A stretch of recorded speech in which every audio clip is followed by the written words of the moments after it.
Tanner for that amazing introduction. And welcome you all to the White Party. And you're welcome for bringing the white people. That was my job, that was my contribution. You are very welcome.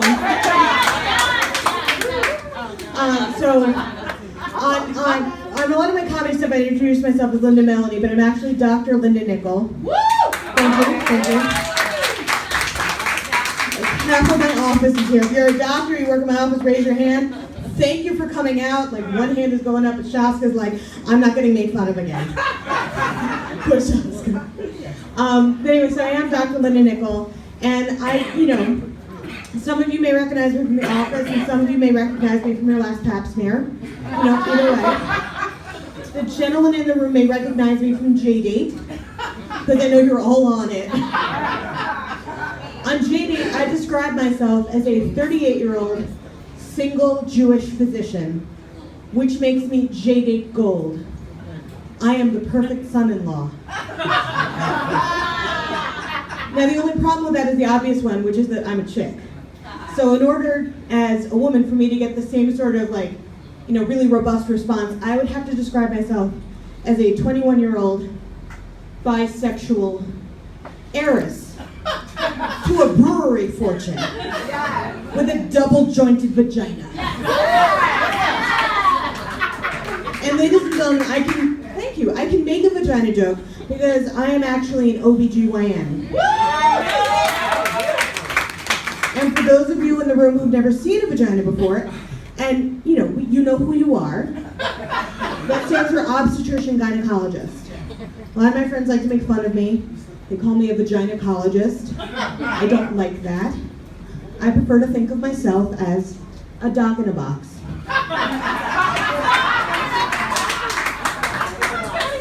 Thank you, it's cute. As a gynecologist, I sort of see the world from a different perspective than most people. Right. It's ruined certain things for me. It's actually ruined one of my favorite sex games. I find I can't play doctor. No, I'm serious. It just gets it gets too real for me. Yeah, I'll be like, hey baby, you wanna play doctor? I'm like, yeah. What kind of insurance do you have?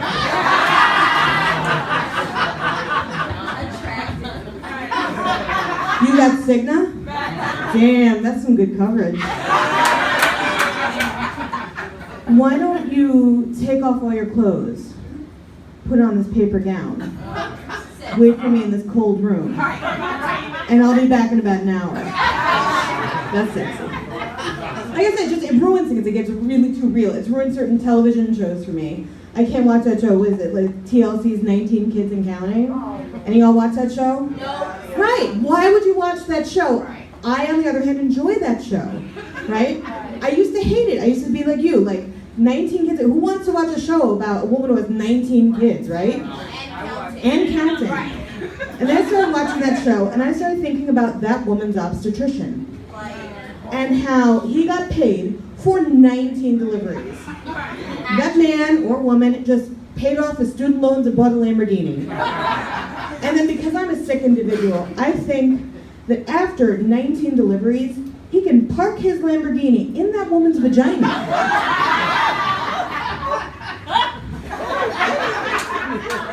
I did the calculations myself.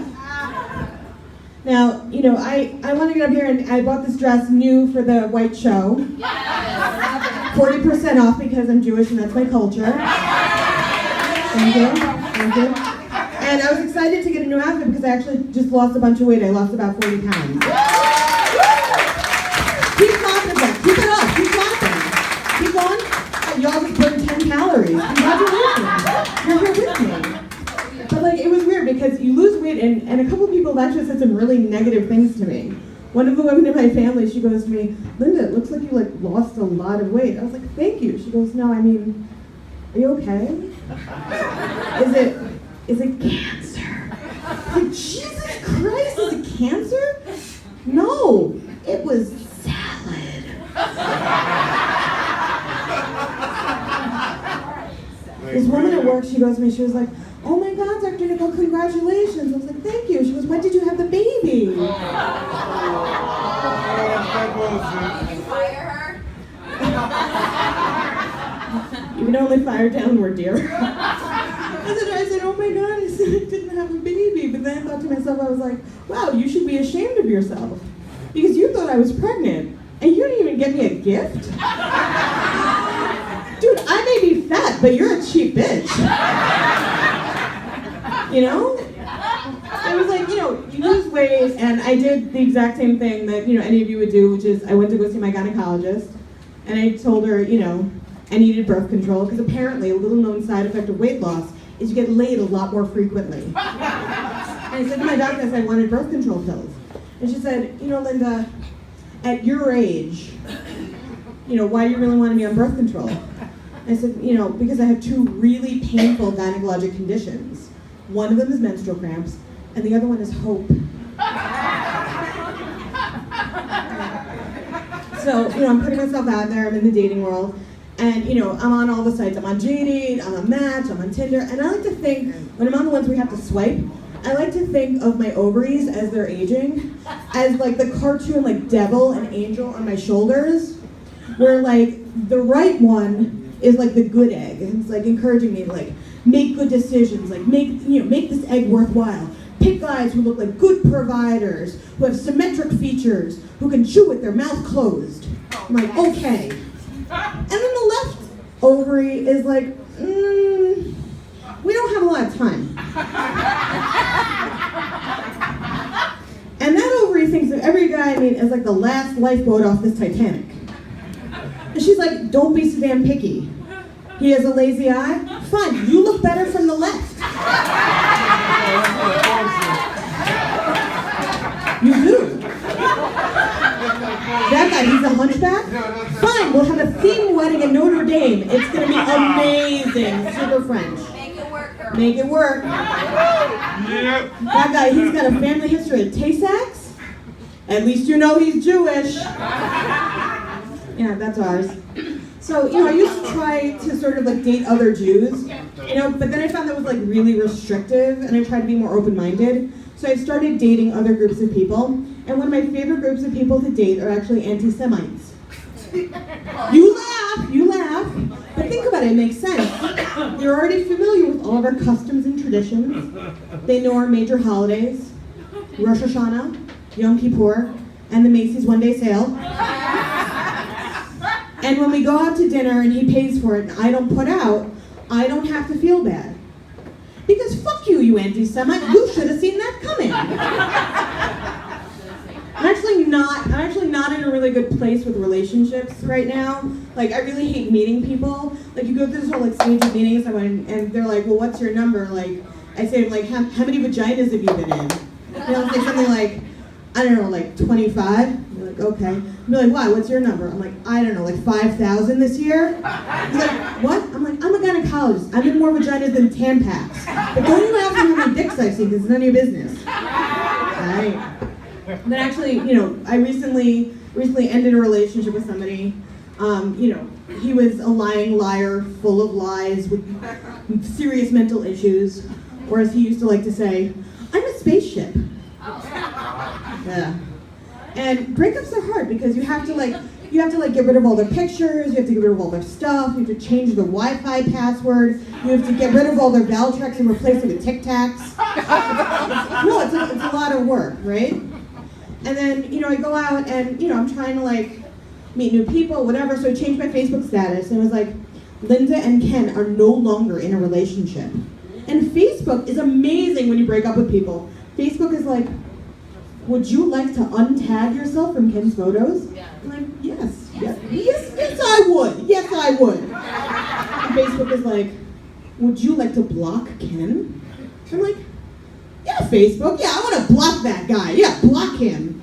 And then Facebook is like, would you like to erase his electronic fingerprint from cyberspace, publish his credit information, and put a social security number on Grindr? I'm like, yeah, Facebook.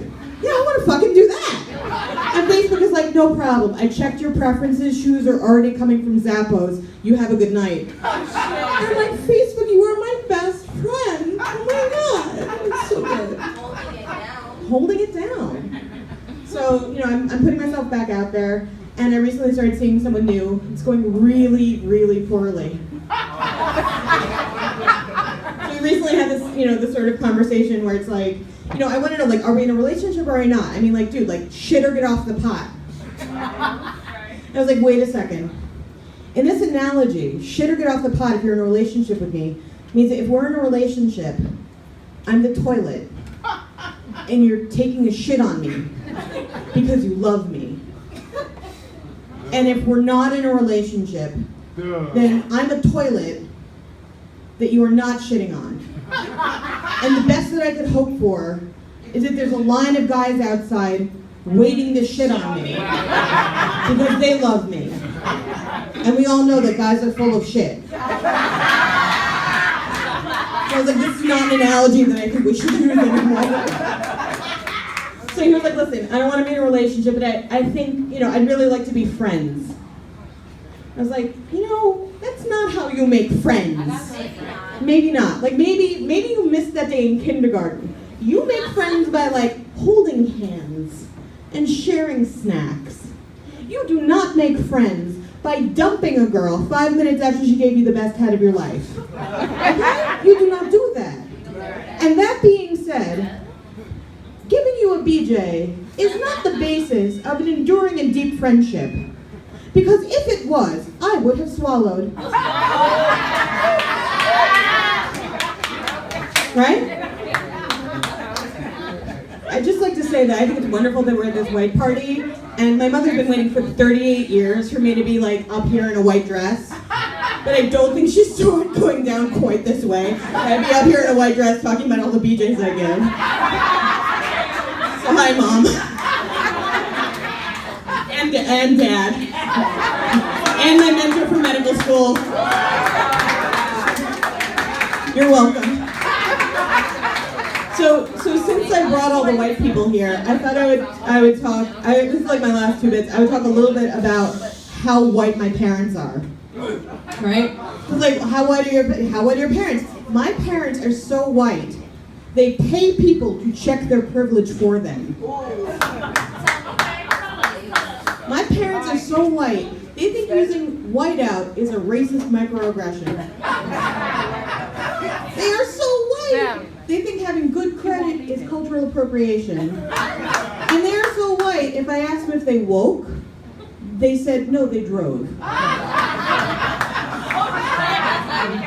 Now, I agree, maybe I should stay in my lane, go back to the gynecologist. So I'm gonna go back to gynecology for a moment, because if nothing else, the vagina is my lane.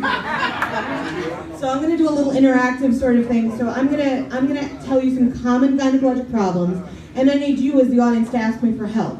You're nodding because you want my help, right? So I'm gonna say common gynecologic problem. You're gonna say, help me, Dr. Nickel. Okay, ready?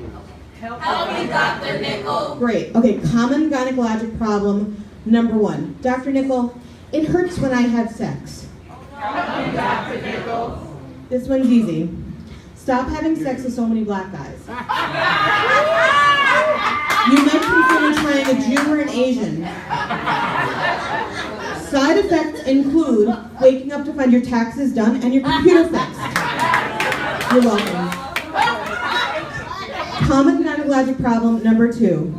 No, not yet. That's a problem for a urologist to fix. That's not my lane either. Come too soon. Common gynecologic problem number 2. All right, they got this blue pill for men. They got Viagra, got this little blue pill for sex drive for men. I need sex drive. All right, so for women, you don't get a little blue pill. What you get is a little blue box with a little white ribbon around it. And inside, there's a pair of 2-carat Tiffany diamond earrings. And most women are gonna get wet just thinking about that. So why don't you take 2 and call me in the morning? Last but not least, thank you. My dress is too, though. Common gynecologic problem number 3. Dr. Nickel, I don't want to get pregnant. Help me, Dr. Nickel. This one's easy. First, gain weight. Cut your hair short. Maybe stop showering so much. And if for some reason you are still in danger of getting pregnant, consider swallowing. Highly underrated. Anyway, I want to thank Joanna for having me. I want to thank you guys for being an amazing audience and for letting me try out some new material tonight. So thank you very, very much.